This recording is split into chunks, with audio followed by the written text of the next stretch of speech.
10 functions in 10 minutes in Excel. This is what we're going to see in today's video. Each one of those functions, we're going to see a practical example and how and when we should use each one of those functions. So let's go. Let's get started with the first function, that is the sum function. And as the name suggests, a sum function can add up values. So let's say I want to know what is the total sold.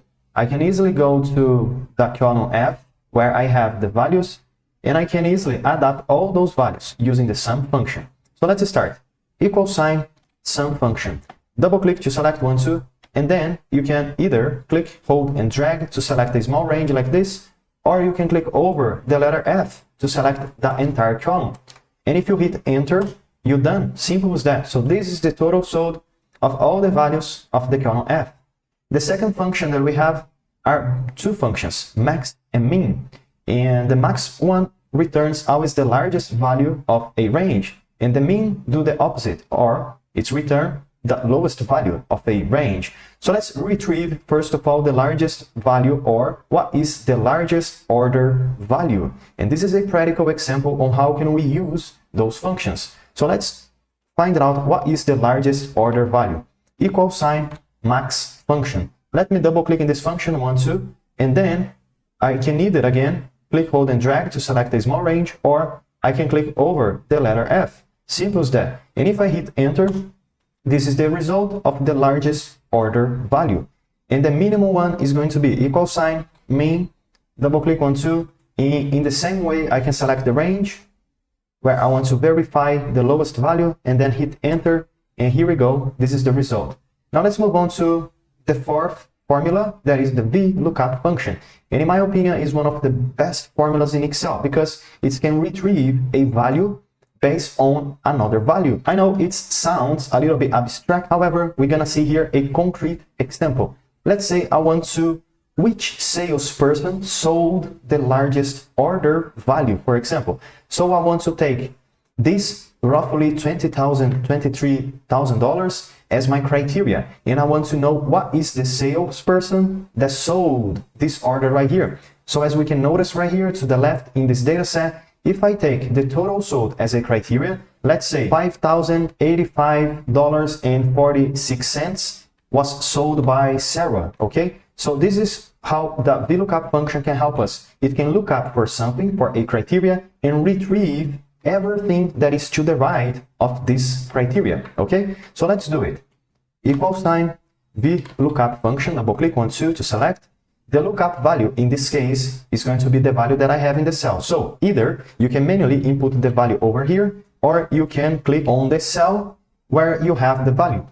Comma, the table array is going to be the range where I want to look for the value. So column F, however, I also need to select the column H, because here is where I have the values that I want to bring back as result.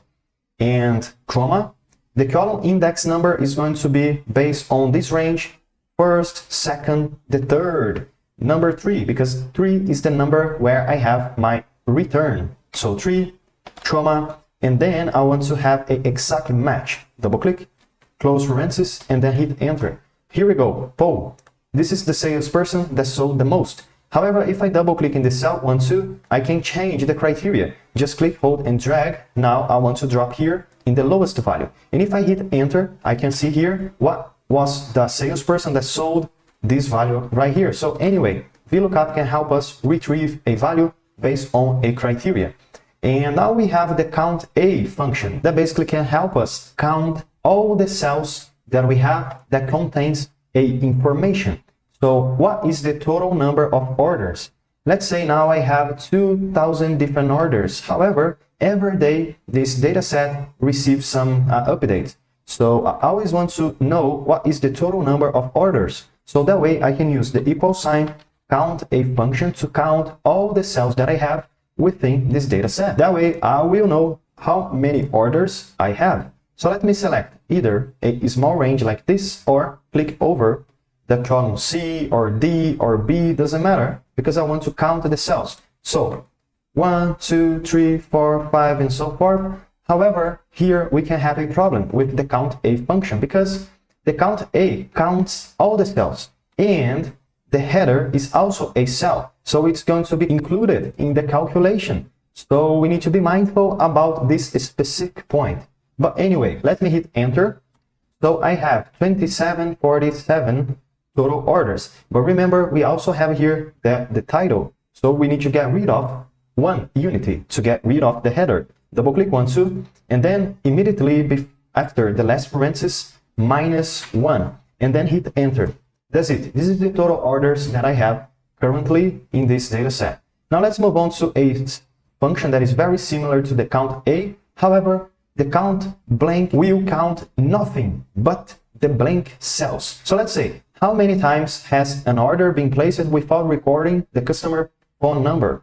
Because as we can notice right here, there is just a portion of the phone number of each one of the customers. And however, some customers did not fill in here the cell with the phone. So I want to count how many times a customer did not give his phone number. So let's do it. Equal sign, count blank, double click 1, 2.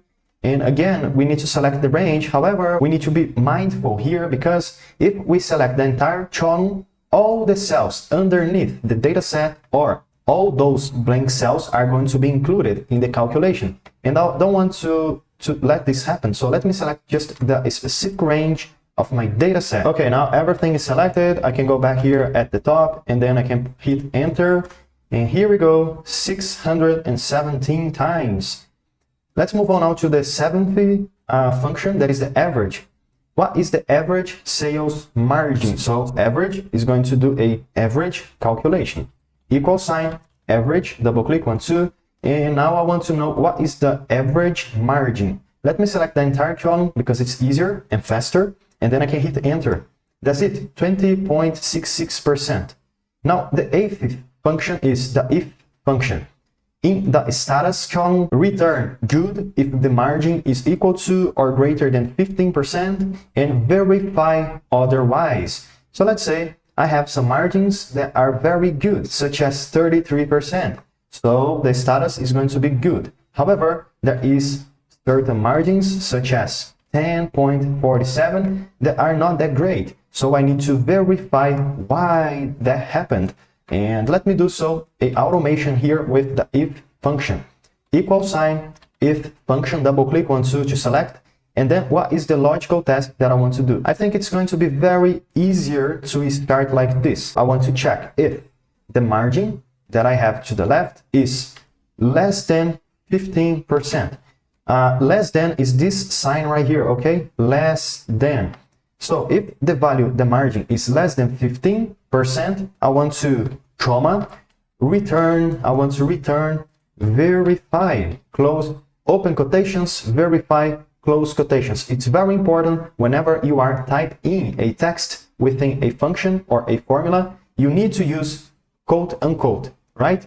However, if it's not verified, it's going to be open quotations, good, close quotations, close parentheses. And then if I hit enter, all the values that are less than 15 are going to be as verified. And all the values that are not less than 15, or in other words, are equal to 15 or 16, 17, and so forth, are going to be good. Let me, at the bottom right corner of the cell, double click to copy this formula down. Okay.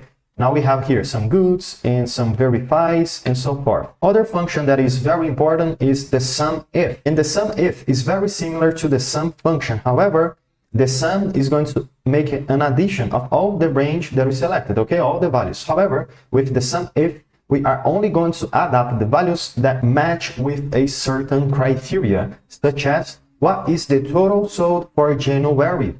Let me double click in the SUMIF, okay. The range is the range where I have my criteria, or the column B where I have the months.